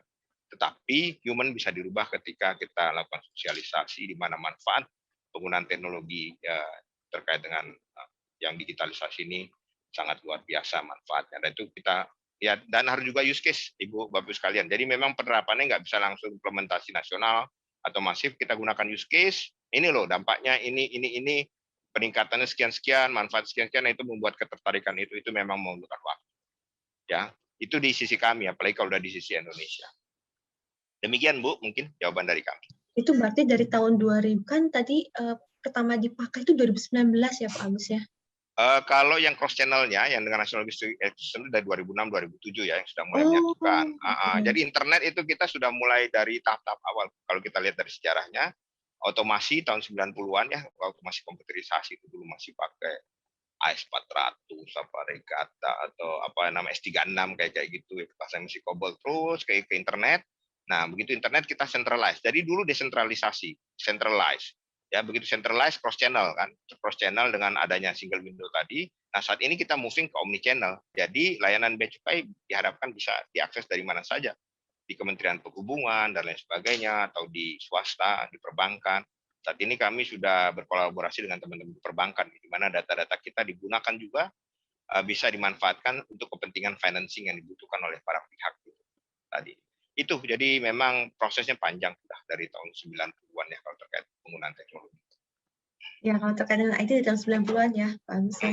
Ya. Kalau misalnya tadi yang terkait dengan AI di 2018 kita mulai. 2018. Ya, 2018. Nah, kita mulai 2019 sudah mulai pelan-pelan merubah sistem yang ada. Nah, sampai nanti direncanakan blueprint-nya selesai di 2024 untuk yang institusi pemanfaatan keseluruhannya. Ini ada pertanyaan Pak dari ini siapa nih, Bapak atau mahasiswa nih, Taufik Akbar. Katanya jenis pekerjaan apa saja yang mungkin akan hilang di keseharian bea cukai dalam menghadapi proses disrupsi otomasi dari AI dan bagaimana tanggapan terhadap kemungkinan tersebut? Ya, ini contoh ya.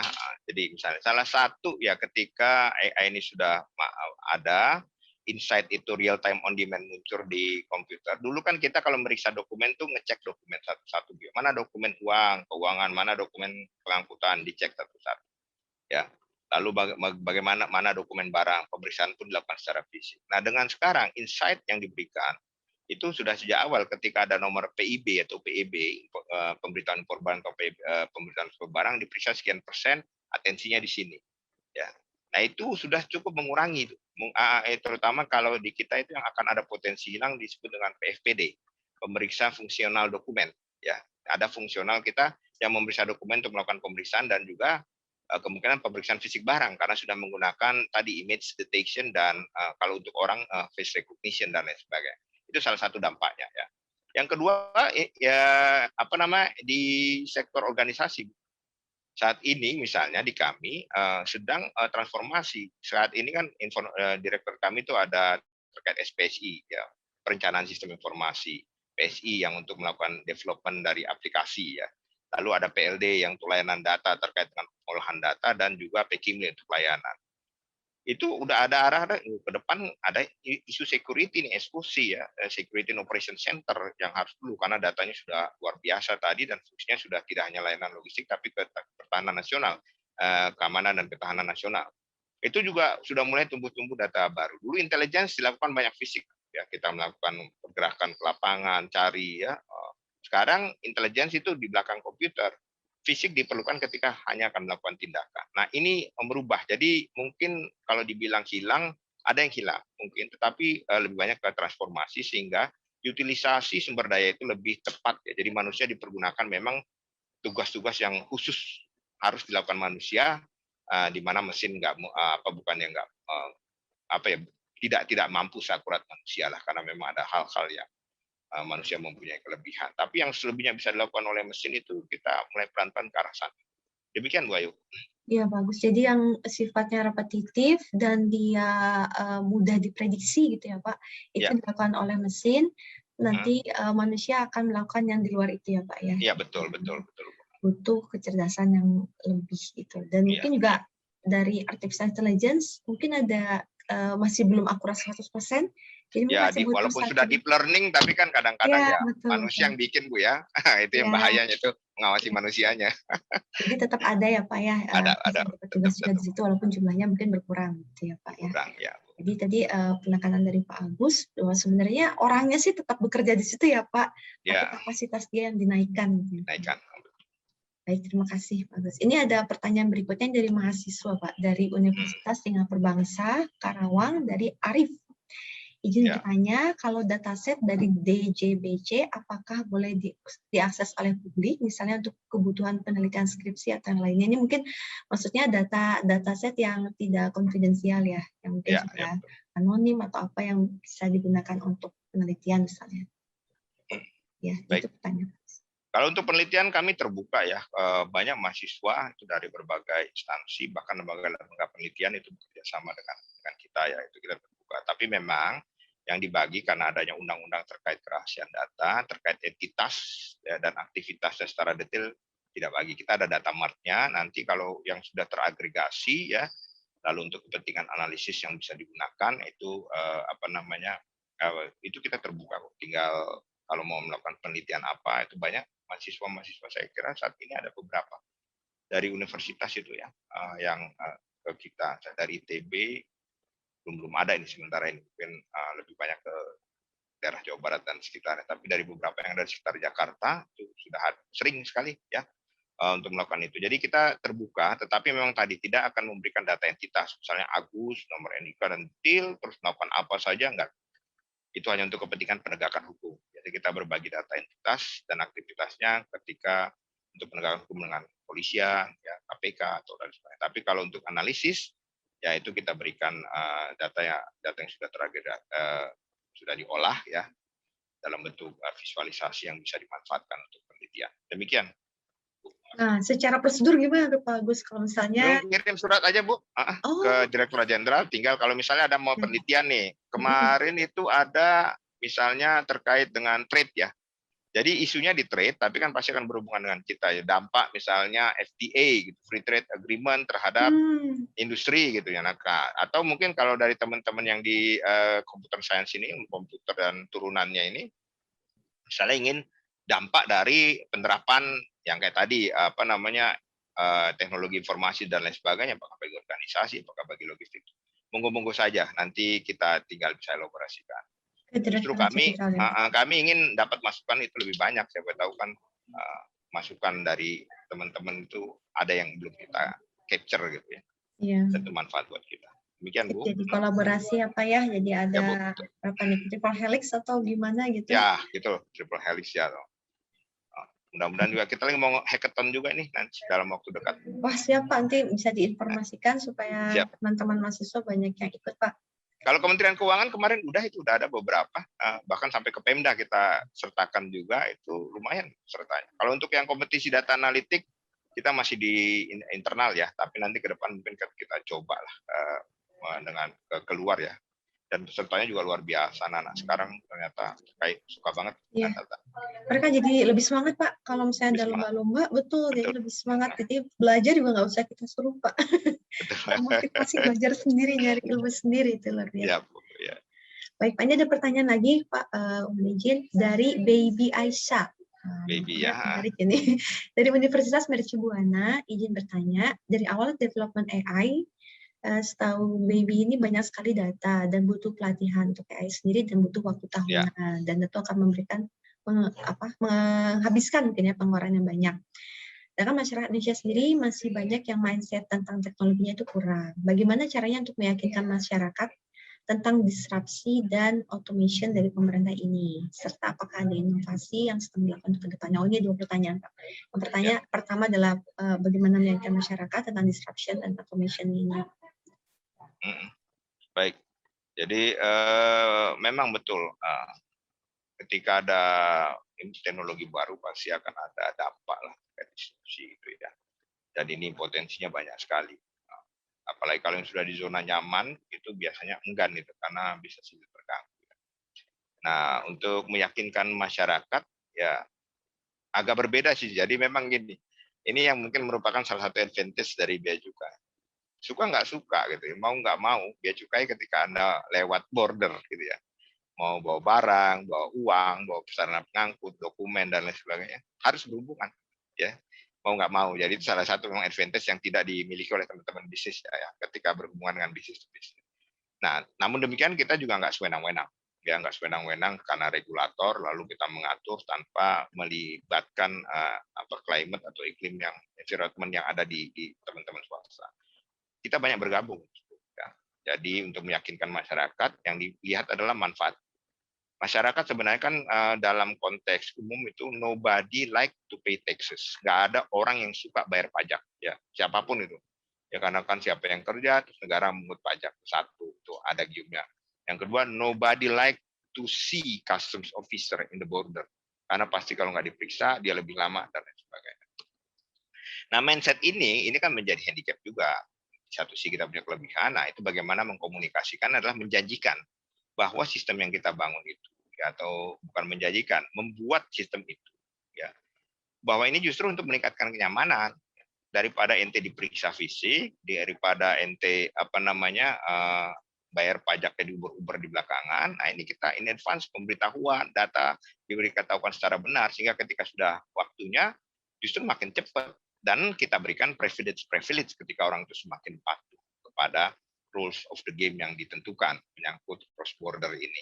Itu sih. Jadi memang dua belah pihak saling membutuhkan, ya. Satu sisi di pihak private atau masyarakat membutuhkan kecepatan, kepastian, ya, sedikit mungkin intervensi dari pemerintah. Di satu sisi juga pemerintah memastikan penerimaan negara, barang-barang yang masuk itu aman. Nah, ini mempertemukan tadi, ya, penggunaan teknologi harus bisa menjadi solusi mempertemukan dua kepentingan yang saling berbeda tadi.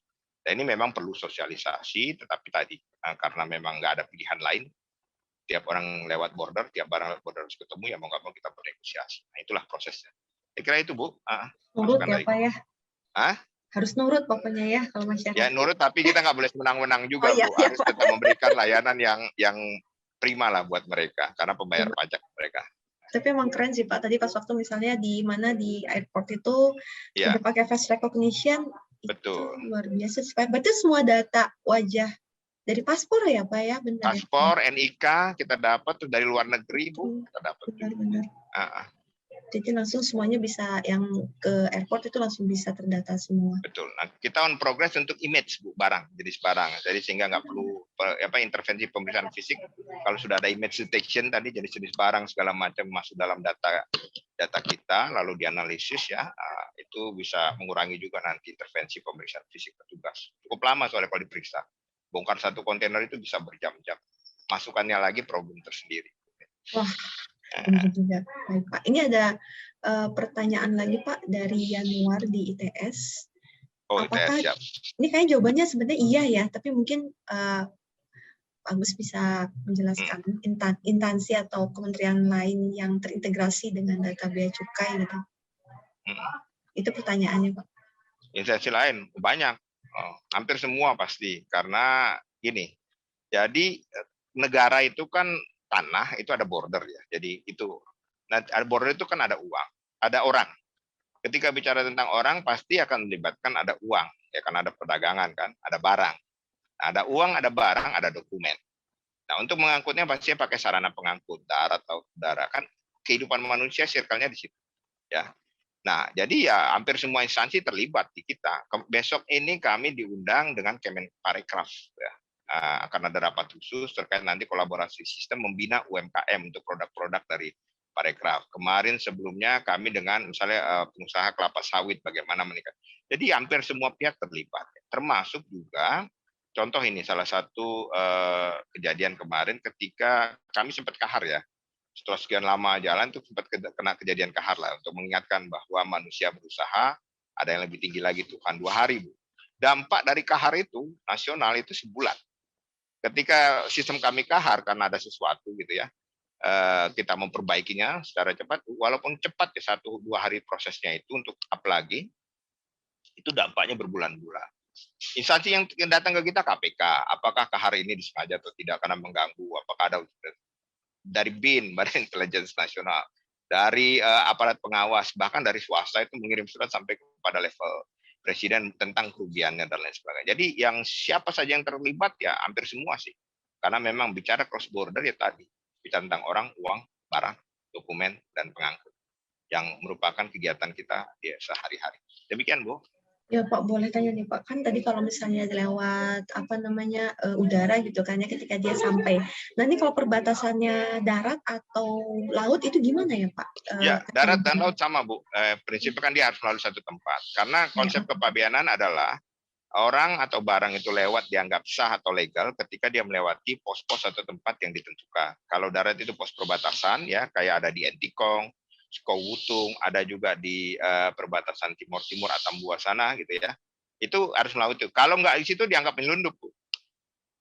ya menyelundup ya pelanggaran hukum. Nah, maka diarahkan ke sana. Nah, di sanalah penggunaan teknologi itu digunakan. Memang masih kita kuat di udara karena udara yang lebih membutuhkan kecepatan. Nah, di laut sementara on progress. Kalau di darat kita masih sistem yang bersifat otomasi saja. Tetapi akan segera kita implementasikan begitu dibutuhkan. Salah satu produk kita yang disebut dengan electronic customs declaration. Jadi sebelum orang itu datang, mereka sudah bisa ngisi kayak peduli lindungi. Ya, kalau peduli lindungi kan terkait dengan kesehatan fisik. Kalau ECD itu terkait dengan mereka dan barang bawaannya. Tapi data mereka sebenarnya sebagian udah kita punya. Siapa duduk di mana, bayarnya siapa yang bayar, terus naik pesawat apa, dari kota mana sudah ada. Cuman kan kadang-kadang ketika singgah dia beli barang atau tidak membawa barang di barang itu harus dideklar dulu. Deklarnya adalah masuk antri, declare dia buat customs declaration. Lalu diperiksa satu-satu, ada yang jalur merah, jalur biru. Ke depan itu dengan penggunaan face recognition diharapkan tuh sebelumnya orang lewat-lewat aja tapi hanya satu, kamu go ke pemeriksaan gitu. Seperti itu sih. Wah, jadi lebih nyaman ya Pak ya Ya, buat Bu, betul. masyarakat juga. Ini ada pertanyaan sebenarnya udah dijawab, tapi mungkin pertanyaan keduanya ya dari Lydia Nova Mizanti dari Telkom University Pak. Pertanyaan kedua itu apakah sudah ada publikasi yang menggunakan data dari DJBC? Mungkin apakah dipublikasi ke paper Pak, ke conference atau ke jurnal gitu? Kalau jurnal enggak, tapi kita aktif nih. Saya tanggal 23 diundang oleh World Customs Organization ya untuk membawakan paper kita terkait dengan data ini, utilisasi data terutama di dalam PEN ya, pemulihan ekonomi nasional di era COVID dan juga terkait data analitik. Kalau yang resmi dari kita paling hanya publikasinya berupa yang ada di YouTube dan lain sebagainya. Tapi untuk akademis yang monggo aja kalau memang ada digunakan. Kalau performance itu World Bank tiap tahun itu mengaudit ya, karena dia terkait logistik dan lain sebagainya. Saya kira itu sih Bu. Jadi secara akademis justru kami pengen nih dengan teman-teman akademisi untuk menganalisis apa yang kurang dan kita buat penelitian apa kebutuhan kira-kira dan lain sebagainya. Yuk kita kerjakan bareng-bareng. Kami sangat open untuk itu. Baik Pak, ini ada pertanyaan lagi apa dari Bisman dari TS. Yang pertama, apakah selama menggunakan teknologi artificial intelligence pernah mengalami kesalahan deteksi di lapangan? Ya, manusia nggak sempurna, pernah juga. Nah itu dia gunanya tadi kan, bagaimana men-train. Kan kalau bicara artificial intelligence kan bagaimana manusia men-train. Yang kedua jangan sampai gigo. Ya, karena kalau garbage in datanya garbage out. Nah itu cleansing di awal. Lalu juga keamanan data, terus bagaimana sih memposisikan informasi dan data itu secara benar dan tepat sehingga sistem itu salah melakukan pengambilan kesimpulan atau salah mempelajari untuk pengambilan keputusan. Itu kita minimalisi. Tapi sangat-sangat sedikit sekali sih. Tadi kan terbukti dengan adanya hit rate yang makin meningkat dari itu, terus juga penerimaan tercover. Dan yang ada beberapa sih karena terkait penegakan hukum ya, itu kita ya kalau sekarang kan tangkapannya udah nggak main kilo-kilo lagi Bu ya, nggak main, tapi udah ratus kilo, ada yang ton dan lain sebagainya. Itu adalah hasil kolaborasi dari data itu sendiri. Jadi kalau yang kilo-kilo kan biasanya yang melalui bandara itu kita amati secara manual, tetapi kalau sudah bicara tentang ratus kilo dan ton segala macam itu sudah kerjasama kolaborasi data dan menggunakan mesin itu. Demikian Bu. Terima kasih Pak Gus. Ini nyambung sama pertanyaan dari Baby Aisyah sebenarnya terkait dengan apakah hanya AI atau ada penggunaan tenaga manusia. Kalau saya tangkap dari penjelasan Pak Agus tadi, tetap ada ya Pak ya. Harus Bu, manusia untuk menjamin AI-nya tadi kita akurat untuk men-train. Betul. Dan kalau artificial intelligence itu biasanya ada confidence score di belakangnya. Jadi kalau bisa confidence score-nya rendah, nah itu baru masuk ke yang manusia. Gitu. Betul. Ada pertanyaan dari Bisman Pak yang nomor 2-nya tentang tantangan terbesar dari national logistik ekosistem ke depannya. Tantangan terbesar ya kalau kolaps itu tadi meningkatkan jumlah viewer dan merasakan orang yang menggunakannya itu manfaat. Jadi national logistik ekosistem itu kan disrupsi ya, ketika semua sistem logistik terkolaborasi, government to government, dan bisnis. Tantangannya pasti akan ada competitiveness. Itu bagaimana sih competitiveness ini jangan terlalu harsh sehingga saling memakan. Tetapi memang at the end of the time nanti akan terkolaborasi. Kalau kita lihat sejarah dari platform-platform swasta yang sudah ada, tidak hilang, tetapi mereka bisa tergabung dalam kolaborasi-kolaborasi. Kalau yang sekarang misalnya nyebut merek kan Gojek, ada Grab, ada Shopee dan lain sebagainya. Sesuai dengan kebutuhan, tapi mereka berkolaborasi di situ. Jadi tantangan terbesarnya adalah meyakinkan bahwa ini membawa manfaat dan mau membuka diri. Idle capacity sharing, berbagi kapasitas, ya, jangan silo mindset, dan yang paling penting saling berbagi informasi sesuai dengan aturan main. Dan ini yang paling penting memang. Informasi yang dibagi itu harus terjaga dan dilindungi hukum. Jadi nggak boleh sembarangan, karena kalau itu bisa berbahaya karena terkait dengan KPPU, ya, terkait persaingan usaha, lalu data pribadi yang konfidensial dan lain sebagainya. Itu tantangannya, trust di awal. Demikian, Bu. Mindset dan trust ya Pak. Ya. Ini bukan hal yang mudah, ini PR kita dari sejak lama. Gitu. Ya. Tadi saya mau tanya sedikit terkait dengan si algoritma yang dipakai tadi yang sempat ditunjukkan beberapa. Mungkin saya juga ada dari tim Bapak juga ya. Nah, ya, Yovanda kan, nanti mungkin dijawab nih kalau teknisnya, Bu. Ya, silakan. Iya, ada kaitannya dengan tadi itu kan pakainya misalnya lebih ke decision tree gitu ya Pak ya. Atau yang satu lagi tuh lebih ke statistik yang ARIMA, tapi nggak pakai misalnya time series yang sekarang tuh lagi bukan lagi trending ya, lagi kayak state of the art ya Pak ya. Misalnya kalau di deep learning itu time series yang pakai RNN misalnya, atau kalau kita klasifikasi juga klasifikasinya pakai yang CNN. Nah ini pertanyaan saya, kenapa tidak masuk ke yang seperti itu ya Pak ya? Kenapa masih pakai decision tree dan seperti ARIMA tadi? Ya, tadi Bu, karena sebenarnya gini, behavior kita nanti mungkin teknikalnya Pak Yovanda mudah-mudahan masih ada ya. Jadi intinya gini, kan data yang dimasuk kita kan sudah di cleansing di depan juga. Jadi tingkat kepercayaan sangat tinggi. Yang dibutuhkan sebenarnya kalau orang itu kan sudah bertransaksi berulang-ulang ya, itu kepercayaannya sudah tinggi. Jadi yang dibutuhkan memang ke depan itu untuk deskriptif dan untuk tren-tren yang kira-kira menimbulkan kelainan-kelainan ataupun deviasi gitu yang untuk dilakukan penindakan. Nah, mungkin untuk teknikalnya Pak Yovanda, silakan. Siap, mohon izin Pak Dir dan Ibu. Betul Bu, jadi apa-apa yang kami tampilkan di use case tadi itu memang berdasarkan apa yang sudah kami lakukan Bu, dan biasanya kami melakukan evaluasi secara periodik ya, misalkan di yang tadi di forecasting revenue, betul seperti yang Ibu bilang bahwa sekarang yang sedang populer misalkan time series ya. Metode itu sendiri kita gunakan di beberapa use case yang lainnya sih Bu, misalkan ada evaluasi free trade agreement misalkan, itu kita menggunakan misalkan interrupted time series ya. Jadi jika FTA itu berdampak positif ataupun negatif, itu maksudnya kita bisa melakukan evaluasi metode itu. Dan ya kami juga tahu bahwa dua metode tadi itu juga itu adalah apa ya, yang bisa dianggap masuk di yang tradisional ya untuk forecasting. Sekarang sudah bergerak ke arah yang sudah neural network dan beberapa metode yang lebih AI, machine learning. Kami tetap membuka ruang-ruang itu Bu. Jadi dengan teman-teman expert di teknis, kita membuka ruang itu jika ternyata hasil yang didapatkan lebih bagus skor ketepatannya, kita akan menerapkannya di dalam sistem, dan itu kita lakukan evaluasi secara periodik Ibu. Mungkin itu dari saya Pak Dir. Terima kasih. Oke. Terima kasih Bu Ayu. Ya, kira-kira jadi terbuka terus Bu.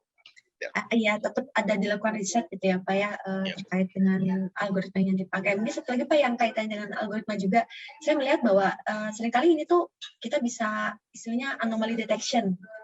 Nah, kalau tadi kan misalnya ketika kita melihat yang high risk, low risk, dan seterusnya itu memang klasifikasi ya, tasnya ya. Nah, kan ada lagi yang memang tasnya itu berupa anomaly detection, ketika kita memang ada satu pola atau apapun itu event yang memang di luar kebiasaan. Nah, apakah diterapkan juga tuh teknik anomaly detection di use case apapun misalnya di sini? Baik. Oke, kalau saya nanti mungkin dari sisi teknikalnya bagaimana mendeteksinya Pak Yovanda. Itu justru yang kami harapkan, karena kan tren kita kan terus nih berulang ya, jadi udah bisa terbaca gitu. Nah, ketika terkait anomali ini yang digunakan dengan adanya sekarang ini justru dari orang-orang yang tadi ada risk engine-nya bagus, begitu dia ada anomali, disitulah kita melakukan intervensi fisik. Nah, mungkin secara sistemnya kali Pak Yovanda silakan. Siap, mohon izin Pak Direktur. Untuk anomaly detection, kebetulan di subdit kami ada namanya seksi manajemen kualitas data, Ibu. Jadi di setiap case yang kami handle, itu biasanya kita handle hal tersebut di awal. Misalkan di data science kan ada tahapan EDA ya, di data preparation, di EDA itu exploratory data analytic, itulah kita meng-capture anomali-anomali jika kita mendapatkan hal-hal tersebut di depan, sehingga itu tidak mengganggu di step-step pemrosesan data yang selanjutnya. Jadi maksudnya ketika kita modeling, data-data yang seperti itu yang akan mempengaruhi hasil-hasil dari variabel yang kita proses, itu sudah kita capture terlebih dahulu. Mungkin itu Pak, teman dari saya, mohon izin. Ya, demikian Bu Ayu.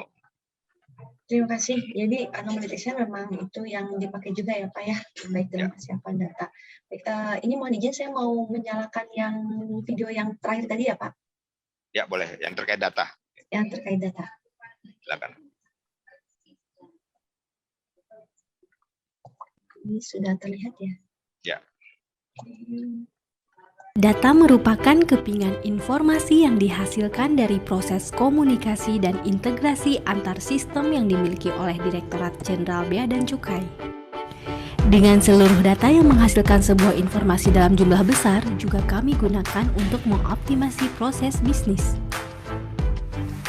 Dengan data secara sistematik melalui proses identifikasi dan optimasi pola baru serta validasi, kami juga mengidentifikasi segala potensi kejadian yang akan mungkin terjadi dengan visualisasi data. Dengan menggunakan strategi elemen data analytics di lingkungan DJBC yang mencakup visi misi DJBC, skill resource, organisasi, proses bisnis, penggunaan teknologi, dan data yang dihasilkan dari integrasi sistem di lingkungan DJBC dengan kementerian lembaga lainnya. Dalam rangka membangun ekosistem data yang dihasilkan lebih dari 80 juta data di tiap tahunnya, pada siklus proses bisnis kepabeanan dan cukai serta pertukaran data dengan kementerian lembaga lainnya. Proses pengembangan proyek data analytics yang dilakukan Direktorat IKC juga telah menjadikan ekosistem data sebagai sarana untuk menganalisa kinerja DJBC secara real-time, identifikasi risiko, decision support pada level manajerial hingga menghasilkan kebijakan, mendukung integrasi antar sistem, baik di lingkungan proses bisnis kepabeanan dan cukai serta di lingkungan support lainnya. Direktorat IKC telah membangun dan mengimplementasikan data analytics berdasarkan jenis analisanya yang meliputi deskriptif, prediktif, dan preskriptif analisis. Dalam sistem pelayanan, penerapan data analytics meliputi dashboard nasional, revenue forecasting, dan customs risk engine.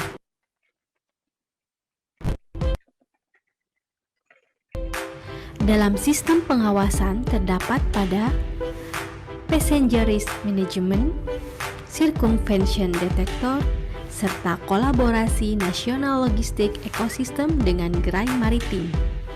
Direktorat IKC akan terus mengeksplorasi serta mengembangkan sistem untuk menciptakan ekosistem digital dalam seluruh proses kegiatan bisnis kepabeanan dan cukai, serta mendukung transparansi integrasi antar lembaga guna terciptanya Indonesia maju di masa depan.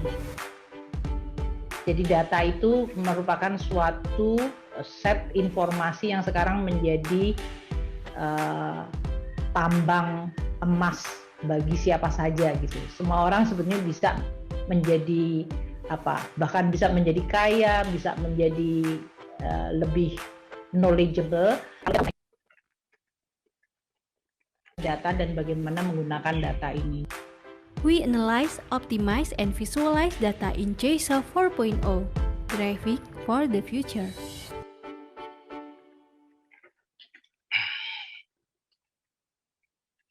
Baik, itu tadi video terkait dengan data ya Pak. Mungkin ini sebelum kita akhiri hari ini, Pak Agus mungkin ada semacam penutup dari Pak Agus. yang bisa memotivasi teman-teman mahasiswa di sini supaya mau belajar lebih banyak lagi, baik terkait dengan computer science maupun lebih lebih spesifiknya di data science atau artificial intelligence, Pak. Ya, baik. Berbicara teman-teman mahasiswa semua, berbicara tentang diskusi, ya, the future ya di tangan Anda yang menguasai. Saya seorang sarjana pertanian, ya, yang tidak ada latar belakangnya, terus juga seorang master saya adalah di bidang economics policy and planning, ya. Keahlian saya bea cukai di intelligence service itu justru malah pengen belajar. Dan belajar itu tentunya ke dunia akademis dan di mana Anda semua menguasai. Itu satu. Yang kedua, data scientist dengan segala segala cabangnya itu akan menjadi role ke depan, terutama di sisi kami, ya. Jadi tenaga-tenaga terkait data, computer science dan lain sebagainya terkait dengan itu salah satu menjadi driver. Jadi jangan takut, tetap belajar, ya. Saya sendiri yang tidak berlatar belakang itu terus belajar, tergabung di banyak grup-grup, ya, sampai ke India itu saya belajar di grup data dan lain sebagainya, data science, artificial intelligence. Jadi ini ilmu yang nanti ilmu masa depan itu adalah di tangan Anda semua. Terima kasih, Bu. Terima kasih sekali ini Pak Agus, Mas Fanda, ada Pak Augusta juga di sini. Terima kasih sekali. Ini ilmunya sangat banyak, Pak. Kami sih berharap ke depannya kami juga bisa ikut berkontribusi gitu, Pak. Mungkin tadi misalnya kita ada kerja sama penelitian atau mungkin datanya bisa kita, makanya nanti kita coba-coba algoritma yang terbaru misalnya, Pak. Siap. Supaya panjang ya Pak ya, jadi baterai helisnya jalan. Baik, ini saya akan ambil foto dulu. Mas Fajar bisa bantu ambil foto? Silakan, ini para mahasiswa dibuka kameranya. Kita ambil foto dulu. Nah, Joshua sudah, Charles, Iqbal. Mohon bantuan Mas Fajar ya. Oh, baik, Bu. Masih ada beberapa yang belum terlihat.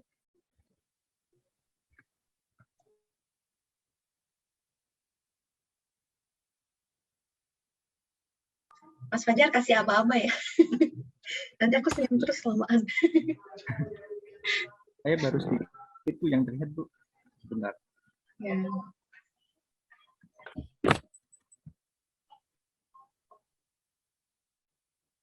Oke, teman-teman, dimohon untuk openkan semua ya.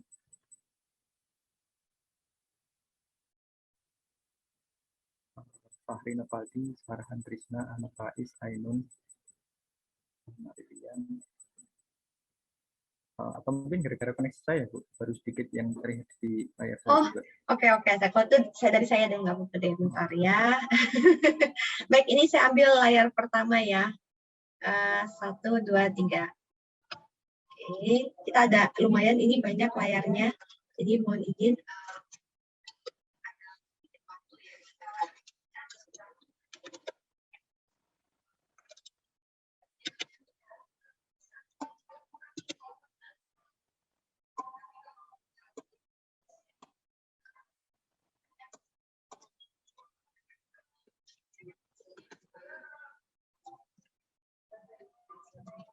Oke. Ini window yang kedua, ada Bisman, Alvin, 1, 2, 3. Baik.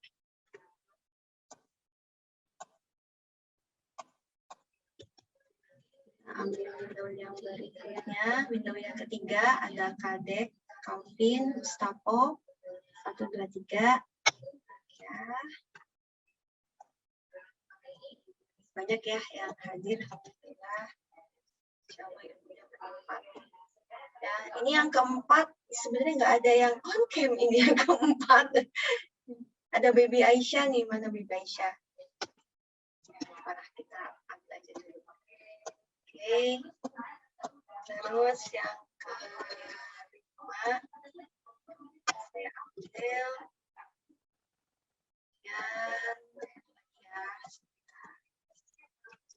yang ke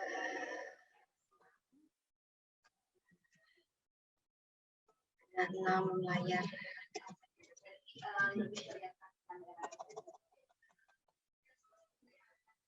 Ini saya mengucapkan sekali lagi terima kasih untuk Pak Agus Sudarmadi sudah bersedia meluangkan waktu di hari Sabtu ya. Siap, Bu. Istirahat. Senang kok. Waduh, alhamdulillah, terima kasih sekali Pak. Ilmu sangat banyak, kita jadi tambah semangat Pak. Terus terang saya tambah semangat. Ternyata kita Indonesia tuh bisa gitu ya menerapkan teknologi IT dan termasuk AI. Nggak ada yang nggak mungkin. Seperti Pak bilang, mindset emang sulit, tapi ternyata tetap bisa ya Pak ya. Bisa, Bu. Betul, Bu. Tekun, sabar gitu ya Pak. Terima kasih sekali. Baik, dengan begitu saya akan tutup webinar kita hari ini. Sekali lagi terima kasih untuk Pak Agus. Mohon izin Pak, kalau misalnya recordingnya saya pasang di YouTube, apa boleh? Nggak apa-apa, boleh nggak apa-apa. Senang aja. Jadi, nanti masuk ke YouTube-nya Pusat AI ITB Pak. Siap. Baik, terima kasih untuk tim, untuk Bapak Ibu yang lain juga. Selamat siang. Selamat siang. Izin live ya Bu ya. Kebetulan. Terima kasih ya Bu. Sama-sama. Terima kasih teman-teman. Salam sukses. Sehat selalu. Assalamualaikum warahmatullahi wabarakatuh. Waalaikumsalam warahmatullahi wabarakatuh. Terima kasih Bu atas bantuannya. Terima kasih sekali Pak Augusta.